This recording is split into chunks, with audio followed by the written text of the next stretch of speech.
Since the end of 1944, I have been serving as Ensign Assistant Radar Officer in Yamato, March 1945.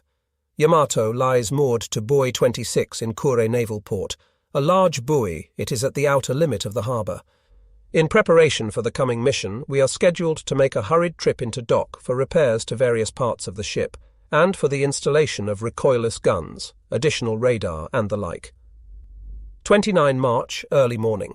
Over the ship's public address, preparations for getting underway commence at 8:15 a.m. Getting underway is scheduled for 3 p.m. There has never been so sudden a sailing. Is this it? From the communications people, reports that wireless and signal traffic is heavy. This is it, the sortie we've been waiting for, being anchored in preparation for entering the dock, was in fact a cover for our imminent departure. 10 days ago, 70 carrier-based American planes attacked our task force. That must have been a preemptive strike, with foreknowledge of our sortie. How we have awaited this moment, ours is the signal honour of being the nation's bulwark. One day we must prove ourselves worthy. As frontline officers and men, we have received more than our share of food and clothing. One day we must repay that treatment. This sortie is our chance. It also puts an end to intensive round-the-clock training and frees us from accumulated overwork and lack of sleep. It is barely 6 days since the beginning of the bombardment of the Ryukyus by the American task force. The American landing on the Karama Islands took place 3 days ago. Our operation will probably take place in that general area. Rumours sweep the vessel that we will pass through the Straits of Shimonoseki, be serviced and resupplied at Sasebo and refueled at Pusan, then head south, or that we will steam boldly straight south out of Bungo Channel. Where will the operation take place? Which ships will accompany Yamato? How will the task force be organized? Let's push forward and seek the decisive battle. Let's fight it out with the American task force, drowning out these whispers. The ship's penetrating public address transmits order after order. All divisions bring flammable materials topside. All hands secure all gear. Stow all personal gear below. Stand to preliminary readiness. This means seal all passageway doors and the iron doors and hatches of all compartments for protection against fire and flooding. Last boat for shore leaves at 8:30 a.m. hours. All division officers inspect for preliminary readiness immediately. Orders and commands fly in all directions. How quickly the minutes pass, ordered to take charge of the last boat to shore. I take launch 1 and head for Pier 1. Thin clouds cover the sky. The surface of the water appears smoky. The streets of the port, seemingly asleep, are no different from usual, the sea undulating gently in its morning calm. The launch, moving straight ahead at full speed, arriving at the pier, I issue the necessary orders and make triple sure no sailors are still on shore. To miss the sailing on the occasion of a mission is punishable by death before a firing squad, but of course all sailors are already on board. There are no stragglers. The thought occurs to me, will this be the last time I set foot on the soil of my native land? At full speed we retrace our course to Yamato. A gentle breeze gladdens us. Yamato's gigantic body of 73,000 tons, hull painted a uniform silver-white, displays on her sturdy prow the imperial chrysanthemum crest. Titanic, immovable, Yamato dominates the scene. Blinker flashes from Yahagi, new cruiser moored near Yamato. Preparations for getting underway completed on-off, briskly, back to Yamato. No need to stow my gear. I've done that long since. I turn immediately to preparations for getting underway. Leaving Kure Harbour 3 p.m, Yamato leaves port. Serenely, the ship gets underway. It is the only ship in the harbour leaving port. A quiet and composed sailing from sister ships at anchor. A million eyes alight with silent cheers focus on us. They are counting on me. Every last sailor filled with pride. We line up on deck to think that this was the final sailing, that this giant ship, now departing, would never return. Passing quickly through Hiroshima Bay, we enter the channel. I check that all radar instruments are in good working order and report to the division officer. Taking advantage as usual of the changing conditions when the ship is underway, we begin anti-air and anti-ship drill. The ship's public address, scheduled to enter port at 5 p.m, all hands muster at quarters when anchored, mustering at quarters. Orders for the sortie will be announced. For practice we repeatedly turn and circle, but our course made good is for SUO Gulf.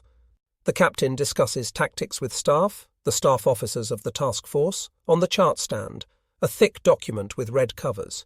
In large letters on its spine, Operation Ten Ichigo.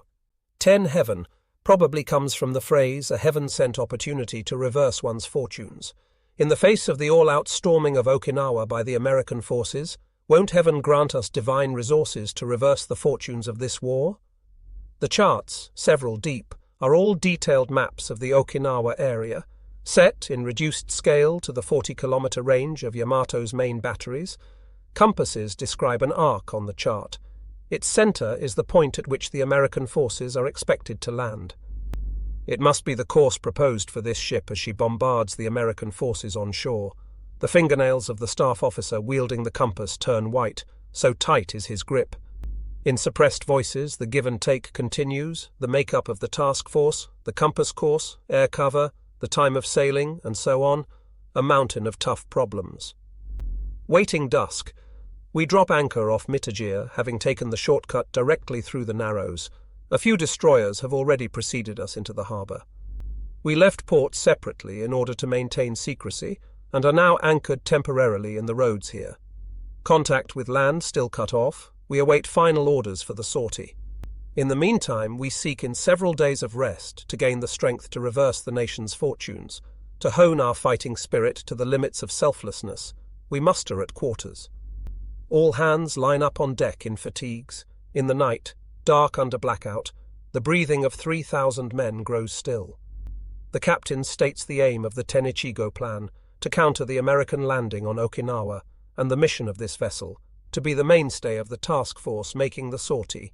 He voices his earnest hope that the men will all rise to the occasion and live up to the expectations of the entire Navy. The executive officer, the time has come, Kamikaze Yamato, be truly a divine wind, still without the order to sail. We spend the days idly at anchor, waiting. On 1 April, the American landing on Okinawa in the evening of the same day, they capture part of an airfield. On 2 April, a report that the American task force is approaching, with strong probability of attack tomorrow. Does it hope to thwart us even before we get started? I sleep in fatigues. Though my heart is impatient, I sleep soundly. On 3 April, early morning, a report that the American force is attacking. We take our stations, leave the roads quickly, and spread out in alert formation. In formation, the ships proceed fanned out, separated from one another by 1,500 meters, individual stations determined by the needs of scouting and defense. In this posture, the front line is for protection against aircraft, the second for protection against surface attack. We wait, keeping up steam to be ready to respond to sudden attack. From a cold start to the turning of the screws takes at least 2 hours of warming up. We drift with the currents.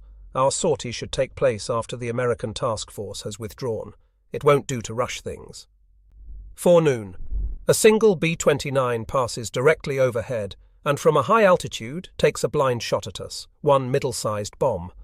We are undamaged. Still, might not the plane have performed photo reconnaissance? Has it already become impossible to conceal the movements of the task force? Afternoon. Radio reports come in at frequent intervals. Many sections of the main islands are under fierce aerial attack. Patience, patience, I urge myself over and over. Should our mission succeed, we will be able to reduce the destruction on the home front, if only by a little. In the sky over the task force, a small formation of planes, they fly past as if to cut us off. Each ship fires her guns, and one plane is knocked out of the sky. On the instant, the rest all urgently execute dives to display friendly insignia. We had mistaken Shiddens from the Matsuyama squadron for Grummans. In response to the strong protest of the commanding officer of the squadron, we reply by telegraph in the name of the task force commander. Once the task force is in alert formation, it is a matter of course to shoot down all planes, friend or foe, that intrude unannounced onto the task force's course. Having waited for the sun to set, we anchor temporarily once again in the roads where we have anchored the last several nights. In this time of emergency, some 50 cadets, graduated a few days ago from the Naval Academy, came on board, brought alongside by Daihatsu wooden launch. Perhaps because of the honor of boarding Yamato, their ruddy cheeks glow even in the dusk. They divide into several groups and immediately set about touring the ship. A fresh new spirit fills the air. How long before they develop into a true fighting force? The radio intelligence unit attached to the communications division intercepts an urgent exchange of transmissions between American planes, translates it immediately, and reports to us on the bridge. After aerial bombardment of various targets throughout the day tomorrow, the American task force will withdraw to the east. Will we put to sea in the wake of their withdrawal? The sortie approaches. Night rations are delicious. Ensign Nakatani, assistant communications officer, lies in his hammock, sobbing into his pillow. I pat him on the shoulder, and he produces a single sheet of writing paper. He is a Nisei from California. While attending Keio University, he was drafted out of college. His two younger brothers are soldiers in the United States Army, serving at present on the European front. He is a simple and good-natured young man, diligent in his work. He alone can pick up American emergency transmissions. Nevertheless, because he is a Nisei, the young active-duty officers look askance at him and have vilified him more than once in the presence of the whole group. At such times, as I am making my duty rounds late at night, I see him lingering on deck, lost in thought. Inscribed in a graceful feminine hand on the letter paper, "How are you? We are fine. Please do put your best effort into your duties, and let's both pray for peace," the long-awaited letter from his mother. Among shipmates who rejoice time and again upon receiving letters from home, he alone has never before known this happiness. He has reconciled himself to his sad fate. Homeland and enemy country are one and the same. Only one channel of communications remains open via neutral Switzerland, yet at the very end, just before the fatal sortie, this letter has arrived. Perhaps because of a limit on the number of words, the message is so simple, so straightforward. Let's both pray for peace, loaded as it is with 1,000 emotions. This line must have torn him wide open, he who had just come off duty translating American codes. His mother's comforting, so true it hurts, wordless. I climb into my hammock on 4 April early morning. A report that American planes attack. We take our stations. Forenoon, afternoon. Just as on the day before, we float at full alert, watching and waiting as we float. Destroyer Hibiki hits a drifting mine and sends up a cloud of spray. The damage, though relatively slight, involves the boilers. Hibiki loses all way of necessity. The decision is made to send Hibiki back to Kure under tow by sister ship Hatsushimo. The two ships recede into the distance. From the decks of the remaining ships, seeing them off, glances of envy, sighs of grief. From 3:15 p.m. to 7:15 p.m., I am on duty as junior officer of the deck. Because we are on alert, I am not at my normal post at the gangway but on the bridge, junior officer of the deck, in charge of all discipline on board ship. When I first came on board, a novice, an officer drafted out of college, I found a 4-hour watch very demanding. Without a moment's let-up, one must maintain close watch over everything around the ship and keep an eye on the movement of the other ships at anchor. In addition, one must plan, implement and inspect the daily schedule on board. The junior officer of the deck must always function on the double. Walking will not do. The captain voices his opinion about ways to improve morale. Beginning tomorrow, even with the alert in force, we'll conduct comprehensive drills and extra physical conditioning exercises. The emergency alert has been in force every day since we left Cure Harbour, so it has been necessary to suspend the traditional intensive drills. The 5-day rest has restored men's stamina to some degree, but it has not been enough to allow them to recover completely from endless days of overwork. Still, we must guard against any letting up. The resumption of drills is an excellent way to enhance morale. If the American task force attempts to keep us from getting underway, we must do our very best to counter it. After dinner, Rear Admiral Komura, commander of the 2nd Destroyer Squadron, comes on board from Yahagi. He confers with Vice Admiral Ito, Commander-in-Chief of Task Force 2, whose flag is in Yamato. They will be going over particulars of the operation. As became clear afterward, Admiral Ito, in command of Task Force 2, from the outset expressed vigorous opposition to the concept of Operation Tenichigo. That strategy was being dictated in all particulars by Admiral Toyoda, Commander-in-Chief of the Combined Fleet, stationed permanently at Hiyoshi near Tokyo. The first reason for Admiral Ito's opposition, the total absence of air cover, the operation orders from Hiyoshi did not provide for a single friendly airplane.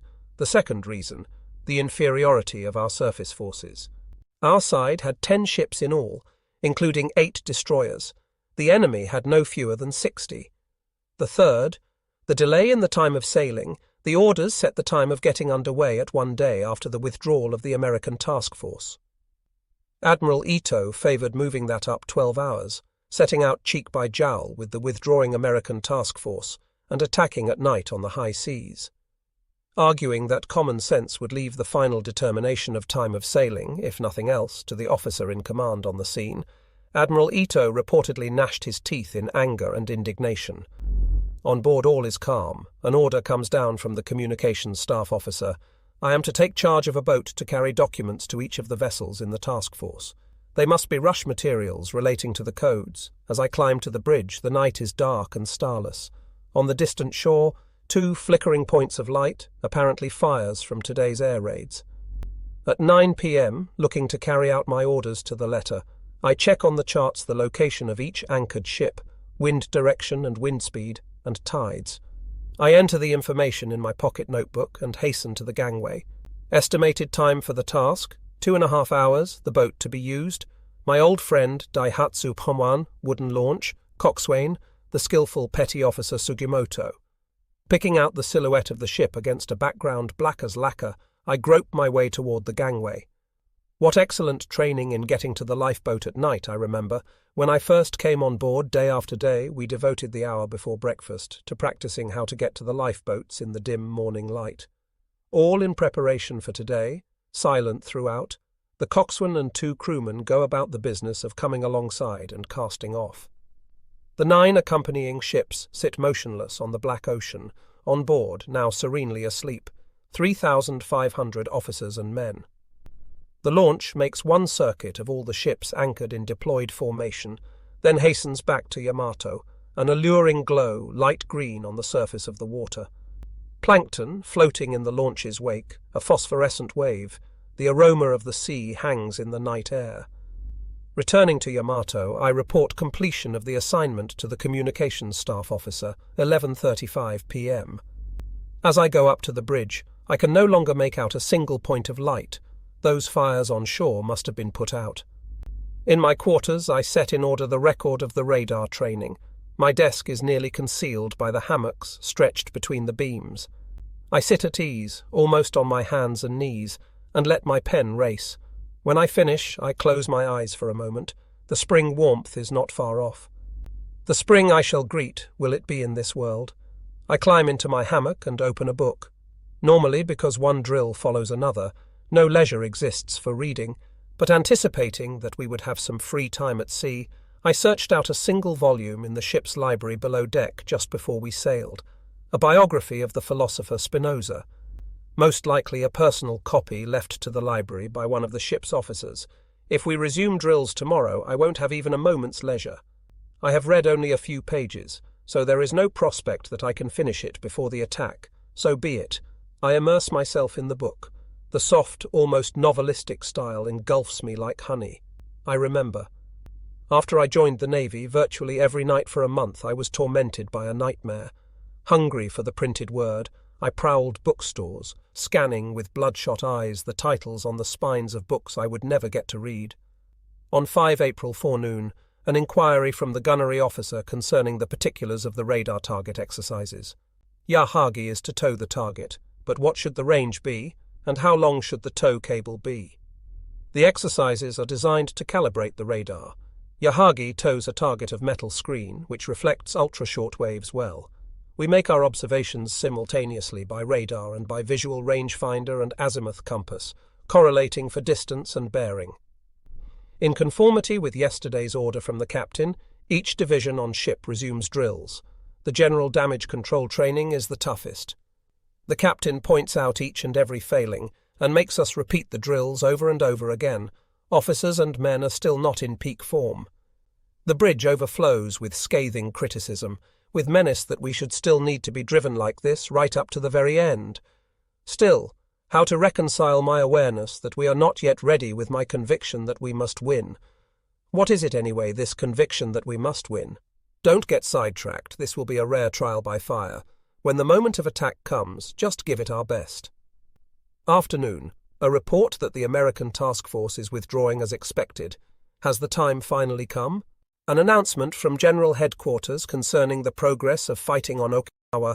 The American forces are steadily expanding their gains. We have counted on Okinawa to be our last and strongest outpost. But if things proceed like this, it is only a matter of time before it too falls. The loss of Okinawa will mean that the decisive battle on the main islands is at hand. But even if we cry out that it is the decisive battle on the main islands, our present military strength allows us no prospect of success. What does the future hold for us? Only certain defeat. In our breasts a flame burns. The mission behind this operation, how crucial it is. A break between drills. A voice cries out, "Cherry blossoms!" A member of the watch at the third station. He has turned toward the coastline, the mounted binoculars the watch uses. Eyes to the eyepiece. He has raised his hand in excitement. Must be an early flowering variety, pushing to be next in line. We grasp the binoculars, seeking to engrave the delicate blossoms, petal by petal, on our retinas, so bright and splendid, filling the hazy field of the binoculars, trembling unceasingly, enticing us. Cherry blossoms, oh cherry blossoms of Japan, farewell. 3 p.m.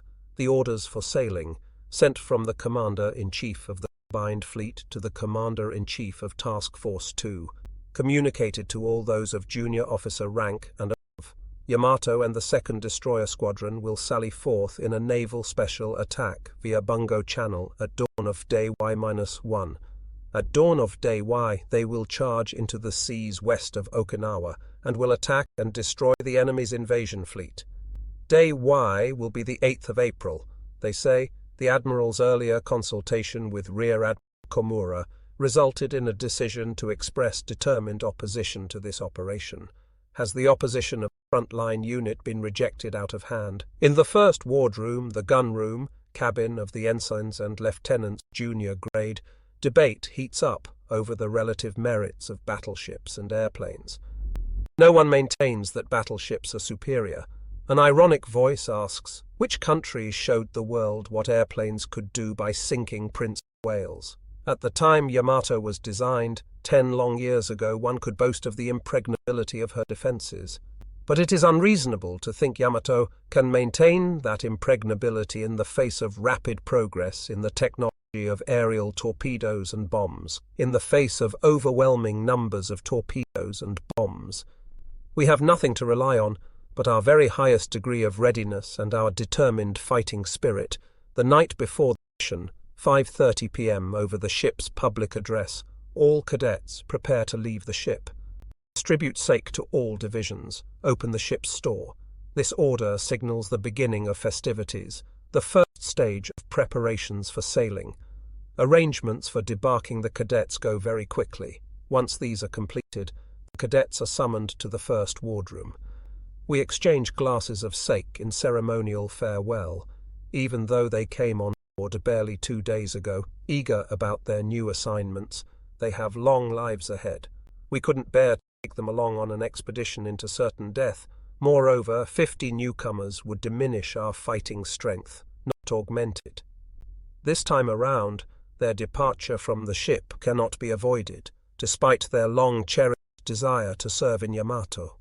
They had all begged to stay on board, but had finally yielded to the executive officer's persuasion. Give it everything you've got, do your part, and ours too. Their cries overlapping.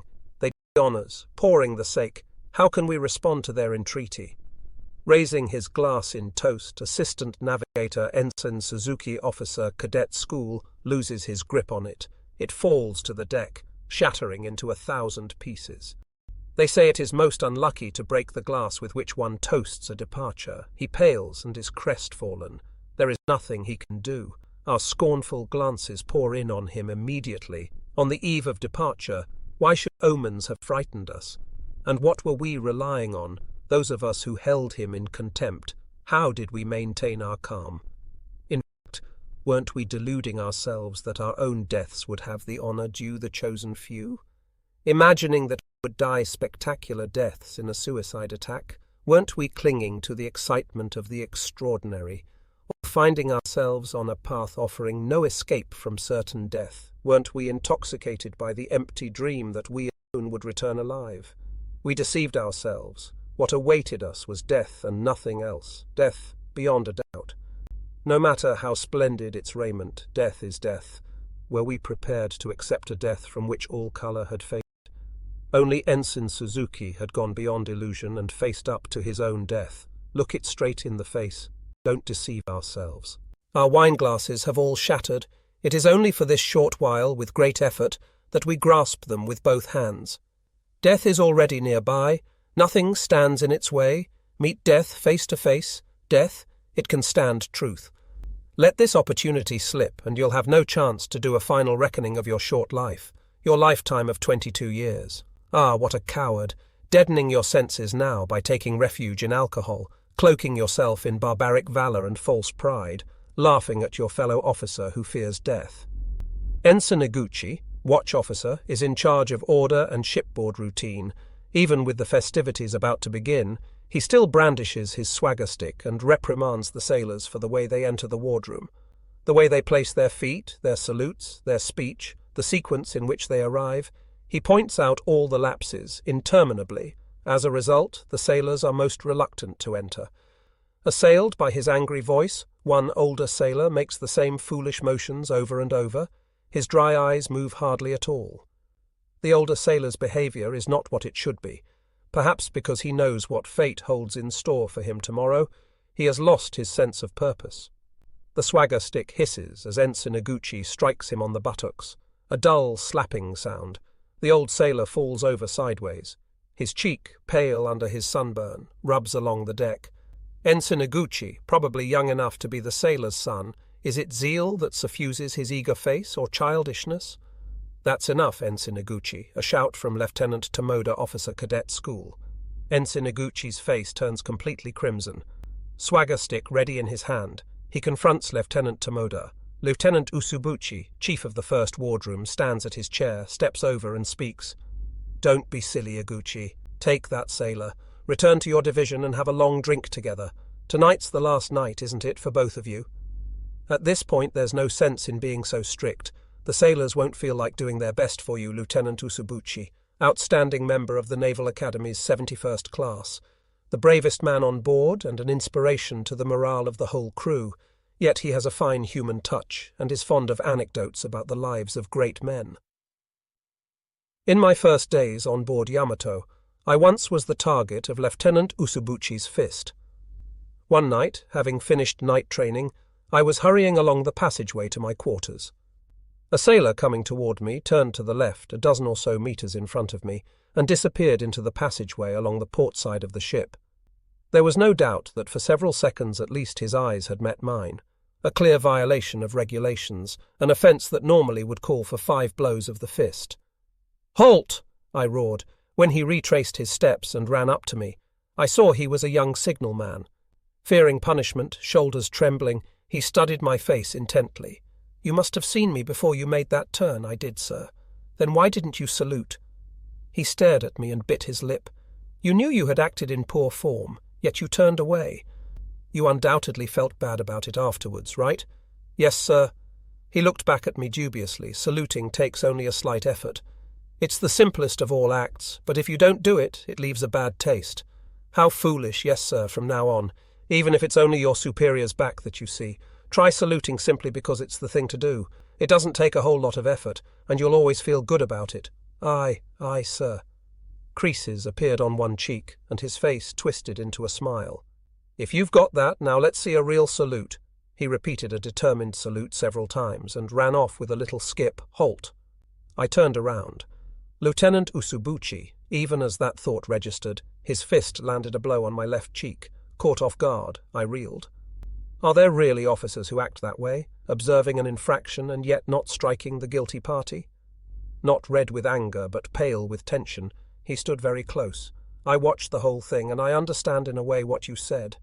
You probably put yourself in his shoes and figured that this time persuasion would be more effective than a punch. That's right, sir. I thought it would be the right thing not only for me, but for the sailor too. Where do you think you are out in the civilian world? No, sir, aboard a warship, on the battlefield. No matter how nice and understanding an officer you are, it won't work. You must be strong, with all due respect, sir. I don't think so. For a moment, we glared at each other. There's something in what you say. I understand that. Why not put the two to the test? When the shells are flying, which sailors will perform better, mine or yours? Won't your sailors misread you, thinking, that officer is a nice guy, so he won't make us run through this hail of bullets? The true worth of a soldier becomes apparent only on the battlefield. Got that, after the party breaks up, I make the rounds of the living quarters of the various divisions. Heavy drinking, happy drinking. Because the flammable materials have been offloaded, there are neither tables nor chairs on deck. We spread mats all over the deck, sit down in circles, and one after another we entertain the others. Most of us sing traditional folk songs from our home districts, pouring cold sake with a splash into an enormous cup. We drink it off in one draught. I do the honours for each of the 16 men under my direct command. The mission is upon us. Should we deny ourselves even oceans of sake? Of course not. The 3,000 men of the crew, all shipmates in battle, one in body and spirit. In the passageway I encounter a seaman second class. Because he belongs to another division, we don't know each other. Perhaps because he's slightly tipsy, his ruddy face positively glows. I return his salute as correctly as I am able given my state of intoxication, and just as I am about to pass him, it hits me. Our tombs will be not far apart. Better, he and I will form a single corpse. I have a strong impulse to throw my arm around his shoulder and say, "Hello, friend." I restrain myself with difficulty. When I return to the first wardroom and resume my guzzling, the captain appears with the executive officer, carrying in each hand a huge bottle of sake.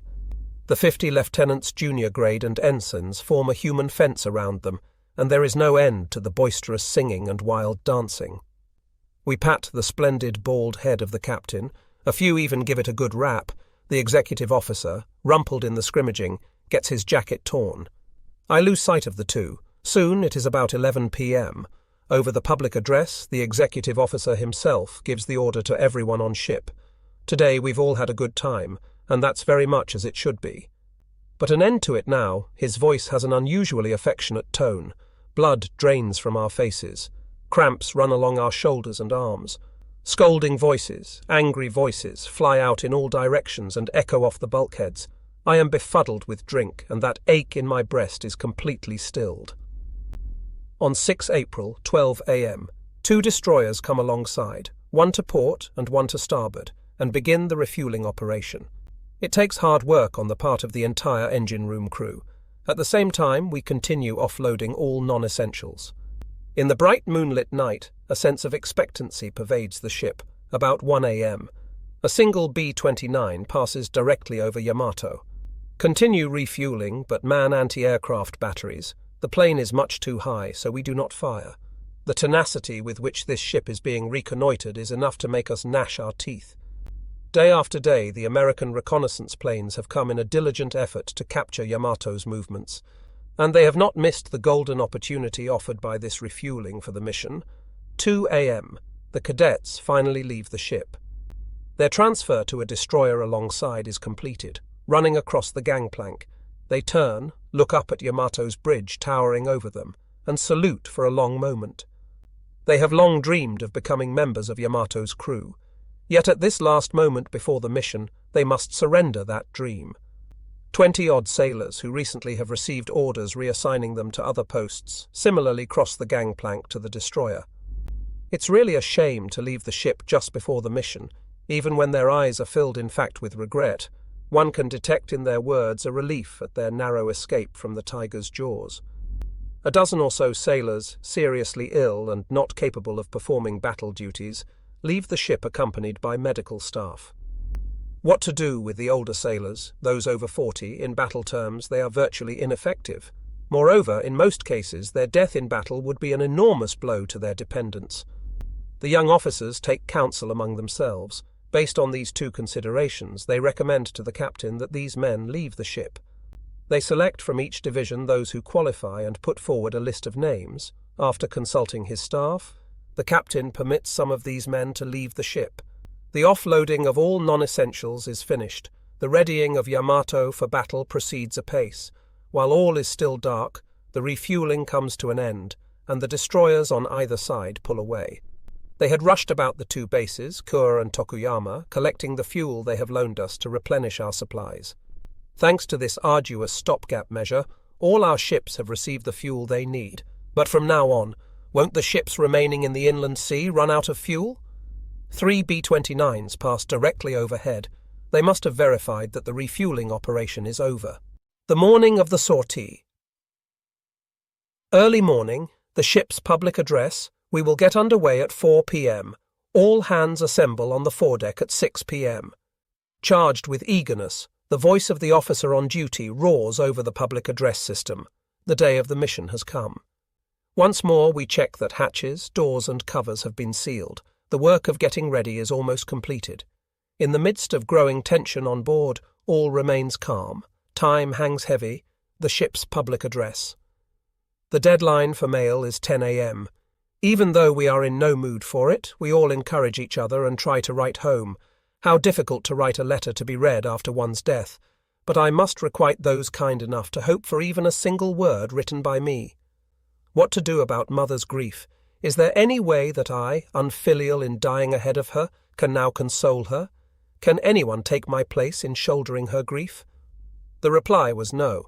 Nor is there any method of communicating to her my gratitude that my whole life has been the gift of her love. No, chin up. What is left inside me is a battle.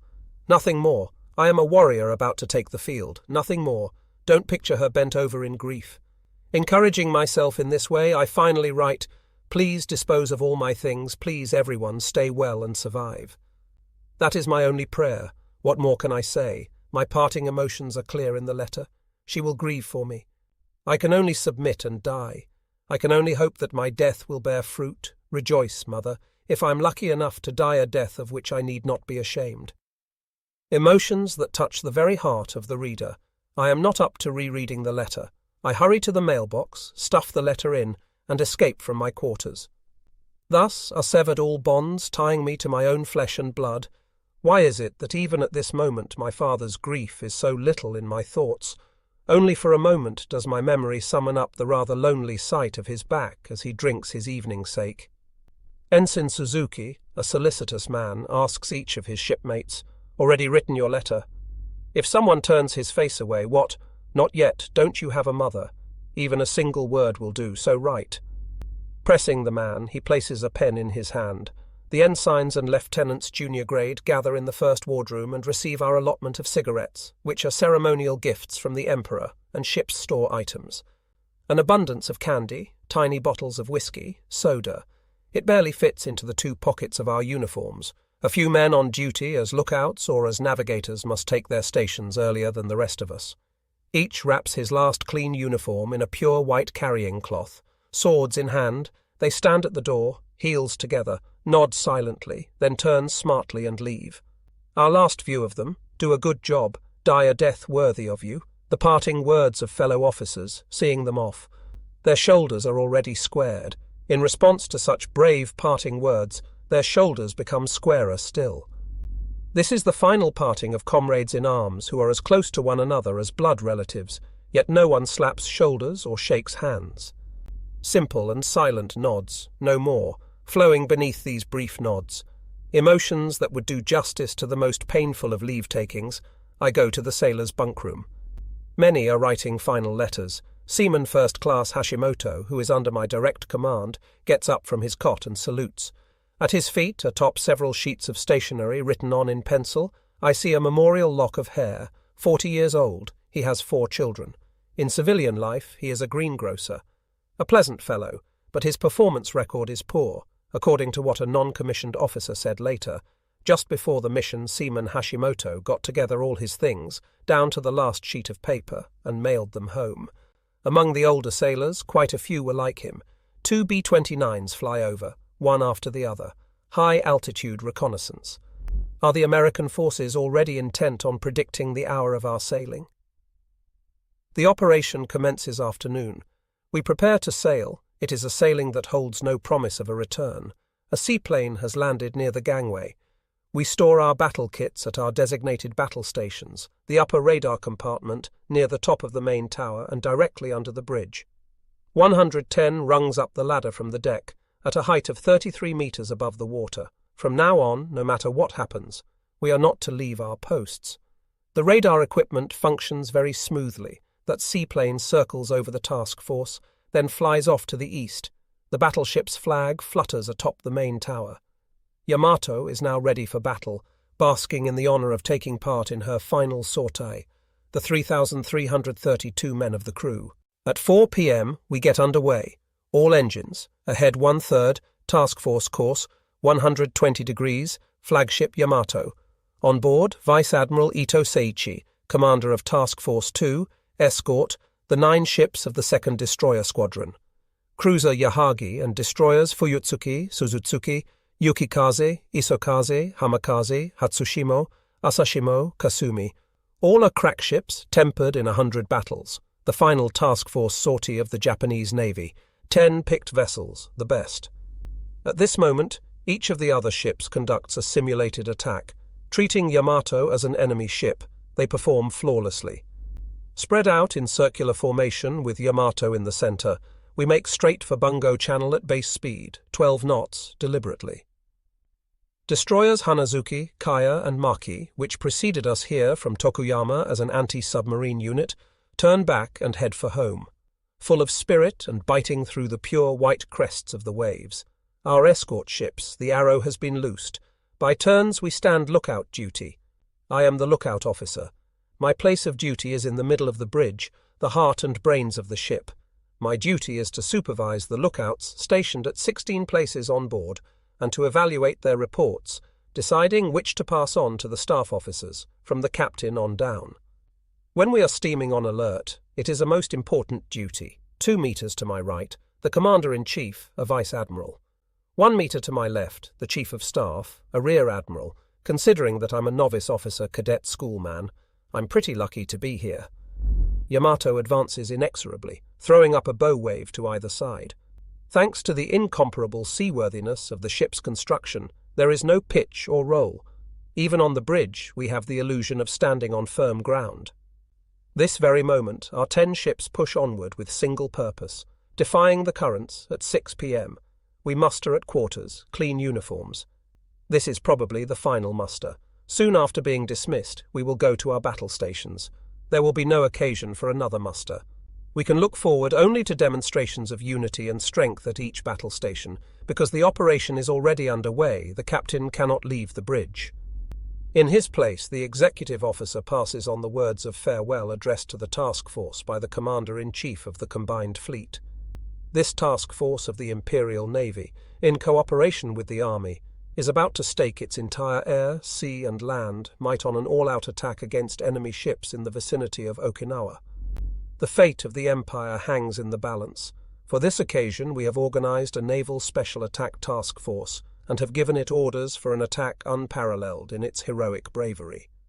We have done this to exalt the glorious tradition of the surface forces of the Imperial Navy, gathering together the might of the Imperial Navy for this one battle, and to transmit its glory to posterity.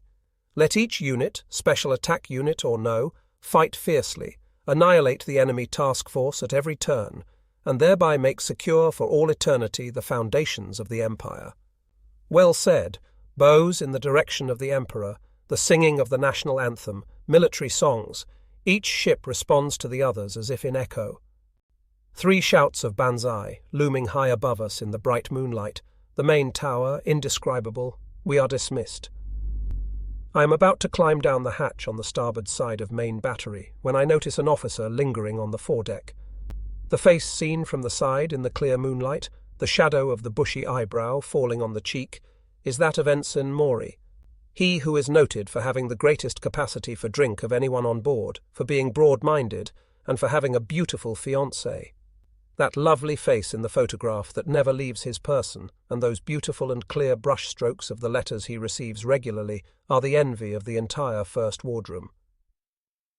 I understand that one night just before he was due to be called up into officer cadet school, he grasped her hand for the first time, and with these brief words made his farewell.